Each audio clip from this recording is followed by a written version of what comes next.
Anurag Thakur ji, sir. Thank you very much. Thank you. Shri Rajiv Ranjan Singh, Honorable Member Rajiv Ranjan Singh.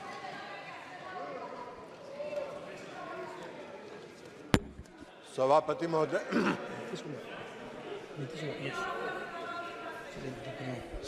महोदय,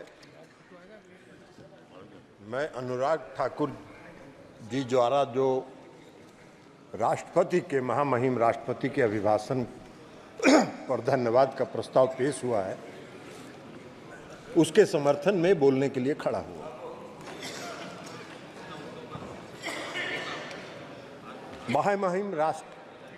महामहिम राष्ट्रपति महोदया ने अपने अभिभाषण में पिछले 10 वर्षों में इस देश के आदरणीय प्रधानमंत्री नरेंद्र मोदी जी के नेतृत्व में जो काम किया है उसका दर्पण उस राष्ट्रपति के अभिभाषण में है।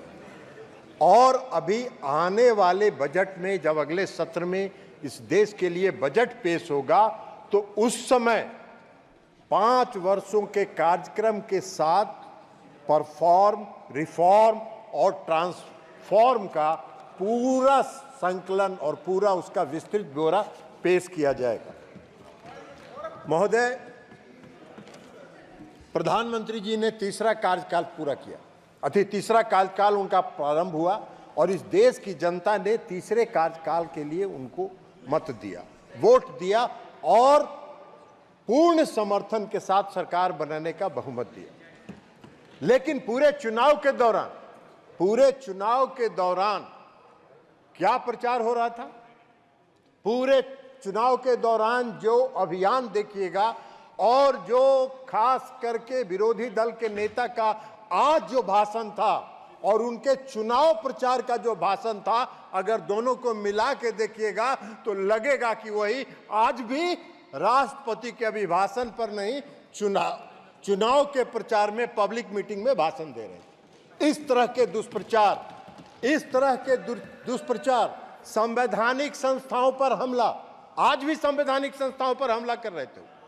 आज भी लोकसभा के अध्यक्ष की संस्था पर हमला कर रहे थे और उस समय भी संवैधानिक संस्थाओं पर उन्होंने हमला किया, लेकिन जनता ने रिजेक्ट कर दिया। जनता ने उसको रिजेक्ट कर दिया। जनता ने जो मोदी जी का सबका साथ, सबका विश्वास और सबके विकास का जो मूल मंत्र था, उसको स्वीकार किया और पूर्ण बहुमत की सरकार बनाने का जनादेश दिया।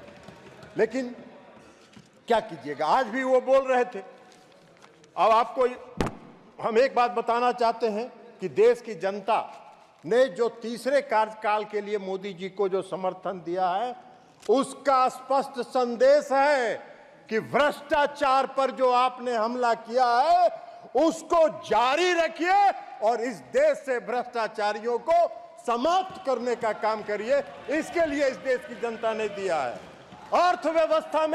अर्थव्यवस्था में सुधार के जो कार्यक्रम आपने चलाए हैं, उस कार्यक्रम को चलाए रखिए और देश की अर्थव्यवस्था को दुरुस्त करिए।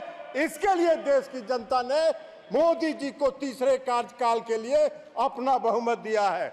मोदी जी को गरीबों की सेवा करने के लिए जो उनके कार्यक्रम चलते रहे, उस कार्यक्रम पर मोहर लगाया। देश की जनता ने इनको रिजेक्ट किया, इनको अस्वीकार किया। इसलिए मोदी जी को जो तीसरा कार्यकाल मिला है, वो विकसित राष्ट्र बनाने का जो मोदी जी का संकल्प है, उस पर आगे बढ़ने के लिए देश की जनता ने मोदी जी को तीसरे कार्यकाल के लिए अपना मोहर लगाना और अपनी स्वीकृति दी है। लेकिन सभापति महोदय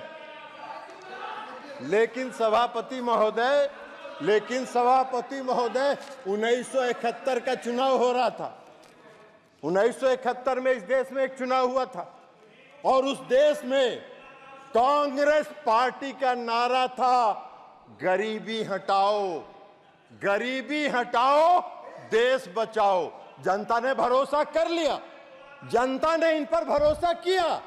1971 में इनको पूर्ण बहुमत से सरकार दिया, लेकिन 3 साल के बाद 1974 में इस देश में लोकनायक जयप्रकाश नारायण के नेतृत्व में आज तक के आजाद भारत का सबसे बड़ा जन आंदोलन हुआ, क्योंकि इन्होंने जनता से किए गए वादे को नहीं निभाया।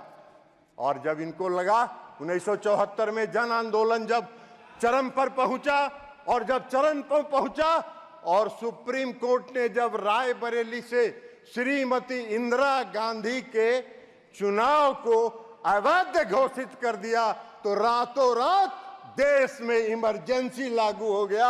हम सब उठा के जेल में बंद कर दिए गए। मुझको याद है, मैंने देखा है, आपातकाल लागू हुआ। आपातकाल लागू होने के बाद क्या हुआ? सारे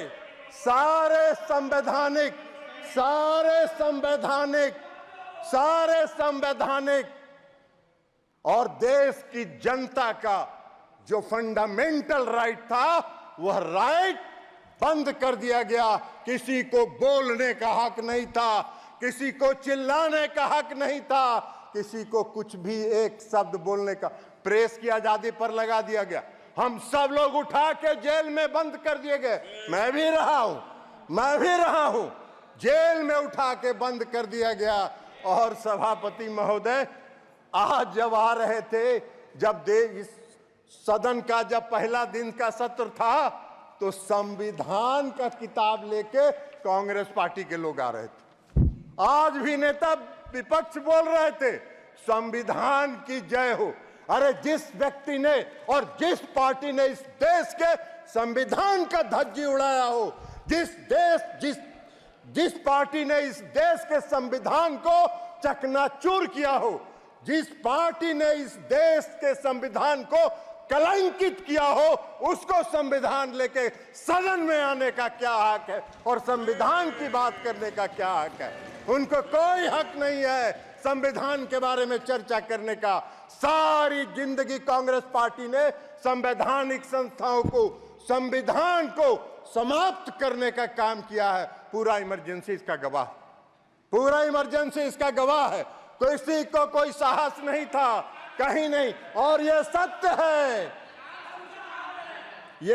है और सत्य सुनने की आदत डालिए, सत्य जानिए, सच्चाई। ये देश का इतिहास जब भी लिखा जाएगा, इस देश का इतिहास जब लिखा जाएगा, तो आपातकाल कलंकित करने का वाला काला अध्याय के रूप में संविधान में लिखा जाएगा। ये बात है। आप बहुत चर्चा कर रहे थे, बहुत चर्चा कर। आप मत बोलिए ना, आप भी, आपका पार्टी का नेता भी वही थी, इमरजेंसी के समर्थन में थी। ममता बनर्जी भी उसमें कांग्रेस पार्टी में थे और इमरजेंसी का समर्थन कर रही थी। आप मत बोलिए सौगत राय साहब, हम लोग भुगते हैं, हम लोग ने पीड़ा सही है, हम लोग को दर्द मालूम है। इसलिए आप भी चले जाइए, 2-4 बार बन जाइएगा बंगाल में, चिंता मत करिए। अभी तो खाली कानून का किताब लेके खड़ा हो जा रहे हैं, इसलिए खाली टिकट आपको देके लोकसभा का मेंबर बना दिया जा रहा है। तो इसलिए खाली संविधान पढ़ते रहिए, संविधान दिखाते रहिए। संविधान से कोई लेना देना आप लोग का है नहीं, संविधान से कोई मतलब आप लोग का है। और कई पार्टियां हैं इस सदन में, वो भी लेके आए, संविधान की प्रति साथ में लेके आए। डीएमके पार्टी या आपको समाजवादी पार्टी, खैर समाजवादी पार्टी और डीएमके पार्टी को संविधान लेके सदन में आने का हक है। इसलिए कि मुझको याद है कि जब इमरजेंसी लागू हुआ तमिलनाडु में, श्री करुणानिधि साहब के नेतृत्व में सरकार थी और इस कांग्रेस पार्टी ने करुणानिधि के सरकार को बर्खास्त कर दिया और सबको उठा के जेल में बंद कर देने का काम किया। लेकिन आज डीएमके के लोगों को, समाजवादी पार्टी के लोगों को की मजबूरी है कि कांग्रेस पार्टी के साथ साथ संविधान का लेके चलें, लेकिन घूमिए, साथ रहिए जरूर, लेकिन संविधान को ध्वस्त करने वाले पार्टी का समर्थन मत कीजिए। यह हम आपसे आग्रह करना चाहेंगे। कांग्रेस पार्टी का एक बात, अरे जदयू का बात काहे के लिए करेंगे, देश का बात कर रहे हैं। तो आपका नेता तो भाषण कर रहा था, मंच वाला पॉलिटिकल भाषण कर रहा था, जैसे लगता है कि पब्लिक मीटिंग में बोल रहा हो। आप वही चाह रहे हो। इस देश में जॉर्ज फर्नांडिस एक नेता थे। जॉर्ज फर्नांडिस एक ऐसा नेता था जिसकी देशभक्ति रोम रोम में भरी हुई थी। इमरजेंसी के दौरान जॉर्ज फर्नांडिस को कितना कलंकित करने का काम, प्रताड़ित करने का काम और अपमानित करने का काम इन लोगों ने किया। और ये संविधान की बात कर रहे हैं, ये संविधान की रक्षा की बात कर रहे हैं। बड़ा आश्चर्य हो रहा है हम लोग। तो इसलिए संविधान की बात तो मत करिए। और खास करके नेता विरोधी दल का परिवार को कौन संविधान की बात करने का हक है? नेता विरोधी दल का परिवार संविधान विरोधी है। काला अध्याय में आपके परिवार का इतिहास लिखा जाएगा, इस देश के इतिहास। इसलिए आप वो करिए। अध्यक्ष महोदय, सभापति महोदय, पूरे चुनाव प्रचार के दौरान इन्होंने इस देश की चुनाव प्रक्रिया पर प्रश्न चिन्ह खड़ा किया। इस देश की चुनाव प्रक्रिया पर प्रश्न चिन्ह खड़ा किया। ऐसा घूम घूम के प्रचार करते रहे जैसे लगता है कि देश में चुनाव निष्पक्ष हो ही नहीं रहा। पूरे दुनिया में देश को कलंकित करने का काम इन लोगों ने किया। बीच बीच में सुप्रीम कोर्ट जाते रहे चुनाव आयोग को और ईवीएम मशीन को चुनौती देने के लिए। और अगर ईवीएम खराब है तो सौगत राय जी, ममता दीदी का सरकार बंगाल में कैसे बन गया? हिमाचल में आपकी सरकार कैसे बन गई? कर्नाटक में आपकी सरकार कैसे बन गई?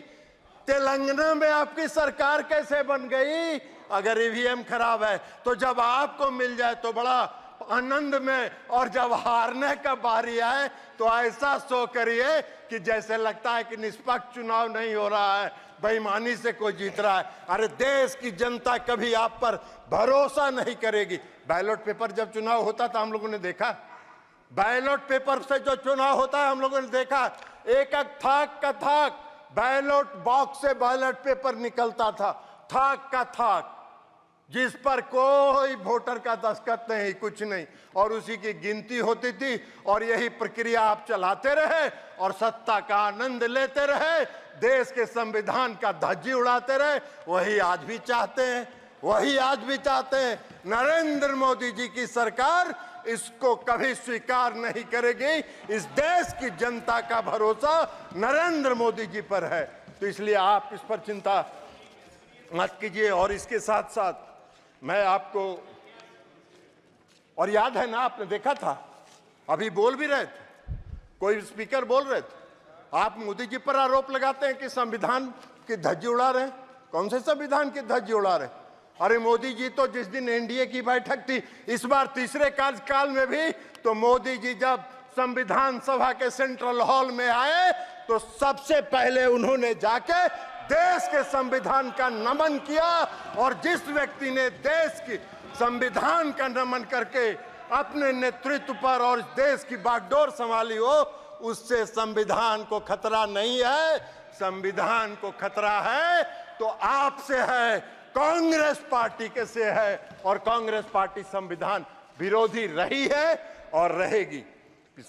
प्रधानमंत्री जी ने कई योजनाएं चलाई, पीएम किसान निधि योजना, और जो आज विकास का दर है, ये दर आज हम 5वें नंबर पर थे, हम अर्थव्यवस्था में 11वें नंबर पर थे, और हम 10 वर्ष में 5वें नंबर पर आ गए। और मोदी जी का लक्ष्य है, मोदी जी का संकल्प है, आदरणीय प्रधानमंत्री मोदी जी ने घोषणा किया है कि 5 वर्षों में सब दिए थे। अरे सब बता रहे हैं, आपको बता दिए हैं। आपका वही चरित्र है। अभी उनके साथ घूमिए, नेताजी की आत्मा ऊपर से रो रही होगी। अरे नेताजी की आत्मा रो रही होगी। 11वें स्थान पर था। आज अर्थव्यवस्था 5वें स्थान पर है और मोदी जी का संकल्प है कि 5 वर्षों में तीसरे स्थान पर पहुंचाएंगे। अकेले भारत का जो योगदान है इस दुनिया के विकास दर में वह 15% है। यह मोदी जी की सरकार की उपलब्धि है, आपके सरकार की उपलब्धि नहीं है। इसके अलावा आज यहाँ प्रहलाद जोशी जी बैठे हैं, रिन्यूएबल एनर्जी देख रहे हैं। ये रिन्यूएबल एनर्जी आने वाले समय में इस देश में अगर ऊर्जा पर और बिजली के लिए अगर आत्मनिर्भर होना होगा तो रिन्यूएबल एनर्जी पर ही वही एकमात्र स्रोत है जिस पर आपको आत्मनिर्भर होना होगा। थर्मल से आपकी जरूरतें पूरी हो सकती हैं, अभी तत्काल लॉन्ग रन के लिए वह उचित नहीं है। और जो पीएम सूर्य घर मुफ्त बिजली योजना प्रधानमंत्री जी ने चलाई है उससे इस देश के बिजली का उत्पादन सोलर प्लेट के माध्यम से बढ़ेगा और जब बढ़ेगा तो देश बिजली के क्षेत्र में आत्मनिर्भर होगा और थर्मल से आपकी जो उसके ऊपर जो आपका है, हाँ, उसके ऊपर जो आपका डिपेंडेंस है वो डिपेंडेंस घटेगा और आप अपने घरों में बिजली उत्पादन करके बिजली को आगे बढ़ा सकते हैं। पीएम किसान सम्मान निधि, प्रधानमंत्री मोदी जी का जो गरीबों के प्रति संकल्प है, 80 करोड़ लोगों को तो मुफ्त अनाज दे ही रहे हैं। पीएम किसान सम्मान निधि भी आज जो उन्होंने दिया है लगभग 20,000 करोड़ रुपए से ज्यादा उन्होंने किसानों को दिया है। और इस कार्यकाल की शुरुआत के साथ भी प्रधानमंत्री जी ने 20,000 करोड़ रुपया जारी करके लोगों को घरों तक, लोगों को पीएम किसान सम्मान निधि पहुंचाने का काम किया है। पहला फैसला मोदी जी की सरकार ने किया कि 3 करोड़ लोगों को घरों का निर्माण कराया जाएगा। ये बहुत बड़ा निर्णय है, ये संकल्प शक्ति का प्रतीक है। और मोदी जी ने जो इस देश की जनता को जो वादा किया है उस वादा को पूरा करने के प्रति उनका जो संकल्प है उस संकल्प को दृढ़ शिक्षा शक्ति को दर्शाता है। और इसलिए हम महामहिम राष्ट्रपति के अभिभाषण का समर्थन करते हैं और कांग्रेस पार्टी को संविधान विरोधी घोषित करते हैं। इनको याद है 1984 में जो यहाँ दंगा हुआ था, दिल्ली में दंगा हुआ था, हजारों की संख्या में कांग्रेसियों ने सड़क पर घूम के सिखों की हत्या करने का काम किया था।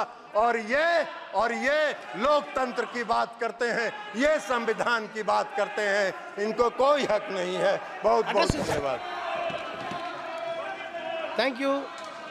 Honourable member Arvind Sant. नमस्कार, मैं हूं मानक गुप्ता। अगर आपको हमारा ये वीडियो पसंद आया हो तो इसे लाइक और शेयर जरूर करें और हाँ, हमें सब्सक्राइब और फॉलो करना ना भूलें ताकि आप देश और दुनिया की कोई खबर मिस ना करें। तो जुड़े रहिए हमारे साथ और देखते रहिए न्यूज़ 24।